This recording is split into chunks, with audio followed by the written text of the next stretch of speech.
Yo gengs, buat lo yang baru mau nyicipin dunia pendakian tapi nggak mau langsung dibikin ngos-ngosan kayak dikejar mantan, video ini cocok banget buat lo. Gue bakal kasih rekomendasi 5 gunung kece di Jawa Tengah yang super ramah buat pendaki pemula. Cus langsung aja. Pertama ada Gunung Andong nih, lokasinya di Magelang dan tingginya cuma 1726 mdpl. Nggak tinggi-tinggi amat, jadi cocok buat yang baru nyoba naik gunung. Dari base camp ke puncak cuma butuh waktu sejam 2 jam, kayak nunggu pesanan kopi datang. Tapi jangan salah, view di atas cakep parah. Lo bisa lihat Merapi, Merbabu, sampai Sumbing. Matahari terbit di sini juga nggak main-main, bikin hati adem.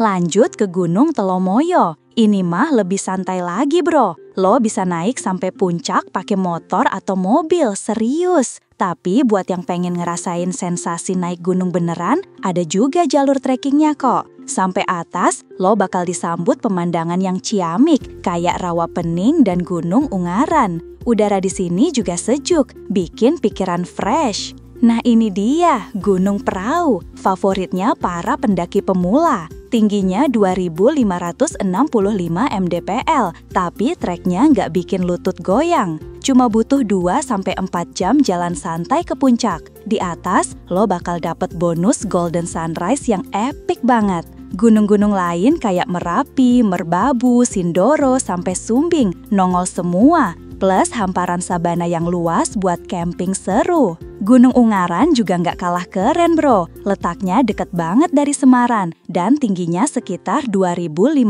mdpl. Jalurnya lewat hutan pinus dan kebun teh. Jadi lo bakal ditemani view yang ijo-ijo seger. Emang ada tanjakan, tapi nggak yang ekstrim. Sampai puncak, pemandangannya nggak main-main. Ada Rawa Pening, Telomoyo, sampai Merbabu di kejauhan. Terakhir ada hidden gem nih, Gunung Kendil di Karanganyar. Tingginya cuma 1111 mdpl. Cocok banget buat lo yang pengen pendakian kalem tapi tetap berfaedah. Jalurnya pendek, nggak curam, dan suasananya masih sepi. Cocok buat healing tipis-tipis sambil nikmatin alam yang masih asri. Nah itu dia gengs, 5 gunung di Jateng yang cocok buat lo yang baru mau mulai karir sebagai pendaki. Mulai dari yang bisa dijabanin sambil ngopi, sampai yang view-nya bikin speechless. Jadi, lo pilih mau nanjak yang mana dulu nih? Jangan lupa like, komen, dan subscribe ya, biar nggak ketinggalan konten pecah lainnya. See you on the next adventure. Ciao! Gengs, lo udah pernah dengar tentang Nusa Penida belum? Itu loh pulau kece di selatan Bali yang masih alami banget. Kalau lo bosen sama keramaian Bali, Nusa Penida bisa jadi pelarian lo yang sempurna. Jadi gini, buat nyebrang ke Nusa Penida, lo bisa naik fastboat dari Pantai Sanur. Perjalanan cuma sekitar 45 menit, cepet banget kan? Banyak pilihan jam keberangkatan, jadi lo bisa fleksibel mau berangkat kapan. Nusa Penida tuh gede gengs, jadi biar gak nyasar, lo harus tahu ada 3 zona wisata utama, Barat, Timur, dan Selatan. Barat, di sini lo bisa nemuin Kelingking Beach yang ikonik banget, Angels Billabong, Broken Beach, dan Crystal Bay. Spot-spot ini tuh wajib banget buat lo yang doyan foto-foto kece. Timur, ada Diamond Beach dengan pasir putihnya yang halus, Pantai Atu yang eksotis, rumah pohon molenteng, dan Bukit Teletubbies yang lucu abis. Selatan, lo bisa explore Tembiling Beach yang masih sepi, Banah Cliff dengan pemandangan laut lepas, dan spot-spot snorkeling keren kayak Manta Bay. Nah, penting banget nih gengs, di Nusa Penida gak ada transportasi umum, jadi lo harus sewa motor atau mobil buat keliling. Sewa motor bisa langsung di dermaga, tapi biar aman, mending lo booking duluan lewat Klook. Harganya transparan, gak perlu tawar-menawar, dan lo bisa pilih jenis kendaraan yang lo mau. Buat lo yang pengen praktis, Klook punya banyak pilihan paket tour ke Nusa Penida. Mulai dari one day tour, Instagram tour buat lo yang hobi foto-foto, sampai paket 2 hari 1 malam yang udah termasuk penginapan. Bahkan ada juga paket honeymoon 3 hari 2 malam lengkap dengan snorkeling dan spa. Asik banget kan? Jadi tunggu apa lagi gengs? Yuk explore Nusa Penida dan rasain sendiri keindahan alamnya yang masih alami. Jangan lupa like, komen, dan subscribe channel ini buat info traveling seru lainnya. Sampai jumpa di petualangan berikutnya. Balik lagi bareng gue di channel yang paling kece, tempat lo dapetin rekomendasi wisata paling hits. Kali ini kita bakal bahas tempat yang bikin Bandung makin bersinar, literally. Kenalin, ini dia Hutan Mycelia, tempat wisata malam yang vibes-nya kayak lo lagi masuk dunia dongeng, tapi versi glowing-glowing estetik gitu.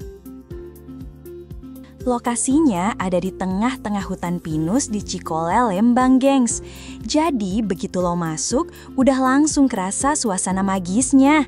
Serius deh, lampu warna-warni di mana-mana. Kayak lo lagi nyasar ke dunia peri atau negeri jamur ajaib. Yang bikin beda dari tempat ini, konsepnya tuh edukatif tapi dikemas dengan super fun. Lo diajak keliling hutan sambil ditemani animasi, cahaya, plus cerita seru soal dunia jamur. Ada 4 spot utama alias rumah yang masing-masing punya kisah dan experience beda-beda. Dan tenang, lo nggak bakal nyasar. Ada guide kece yang bakal nemenin lo sepanjang trip, sambil jelasin semua cerita soal bangsa Mycelia yang tinggal di jamur raksasa. Unik banget kan? Buat lo yang mau tampil beda, bisa juga nyobain face paint glow in the dark. Muka lo bakal makin nyala di bawah lampu UV. Dijamin jadi konten IG atau TikTok yang epic. Hutan Mycelia ini buka tiap hari dari jam 6 sore sampai jam 11 malam. Tapi makin malam makin rame brosis. Jadi tips dari gue, dateng agak awal biar nggak ngantri panjang dan bisa puas eksplor semua spotnya.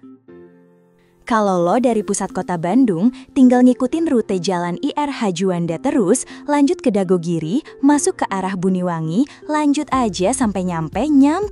Udah deh, tinggal ikutin jalan ke arah Grafika Cikole, lo pasti sampai. Masuk ke sini tiketnya cuma 50.000 aja, gengs. Murah banget buat pengalaman sekeren ini. Face paint-nya juga cuma mulai dari 15.000. Worth it abis lah. Sebelum lo berangkat, nih gua kasih tips biar trip lo makin nyaman dan aman. Pakai baju yang cozy, soalnya dingin dan lembab di hutan. Pilih alas kaki yang proper, jangan pakai sandal jepit.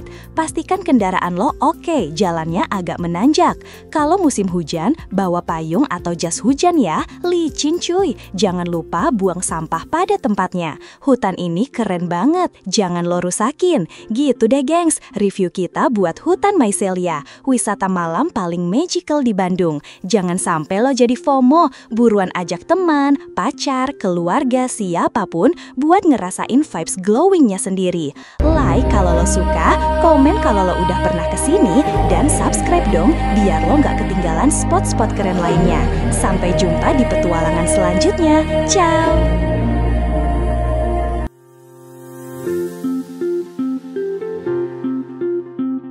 Selamat datang di Banda Neira, permata tersembunyi di Maluku yang kaya akan sejarah dan keindahan alam.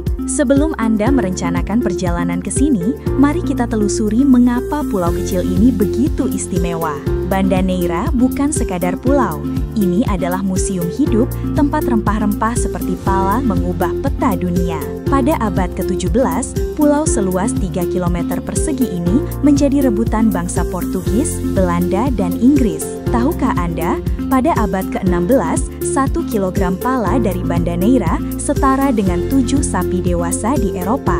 Keuntungan besar ini memicu peristiwa penting seperti Perjanjian Breda 1667, di mana Belanda menukar Pulau Run dengan Manhattan kepada Inggris. Banda Neira juga menjadi saksi bisu perjuangan kemerdekaan Indonesia. Pada tahun 1936, Bung Hatta diasingkan ke sini oleh pemerintah kolonial Belanda. Di rumah kayu sederhana, beliau menulis buku Ekonomi Rakyat dan mengajar anak-anak lokal. Jejak kolonial masih terlihat jelas di Banda Neira. Benteng Belgika, peninggalan Portugis, menawarkan panorama 360 derajat pulau. Sementara rumah budaya Banda menyimpan meriam VOC, dokumen perdagangan rempah, dan topeng Cakalele. Menuju Banda Neira bisa menjadi petualangan tersendiri. Anda dapat memilih kapal laut dari Ambon dengan perjalanan 8-12 jam, speedboat selama 4-5 jam, atau pesawat kecil seperti Susi Air yang terbang dari Ambon ke Banda Neira dalam 45 menit. Banda Neira menawarkan berbagai aktivitas menarik. Snorkeling di laut jernihnya memperlihatkan taman karang warna-warni dan ikan clownfish. Jangan lupa berbelanja pala atau cengkih segar di pasar tradisional untuk mendukung ekonomi lokal. Saat berkunjung, penting untuk menjaga kelestarian alam. Jangan tinggalkan sampah, jangan ambil karang atau kerang, dan pastikan Anda telah memesan transportasi dari Ambon sebelum berangkat, karena kuota terbatas. Seperti kata Des Alwi, diplomat dan anak angkat Bung Hatta, jika Anda ingin merasakan Indonesia yang otentik sebelum mass turisme mengubahnya, Banda Neira adalah jawabannya. Jadi, kapan Anda akan menjelajahi surga rempah ini? Terima kasih telah menyaksikan. Jangan lupa like, share, dan subscribe untuk informasi menarik lainnya seputar destinasi eksotis Indonesia.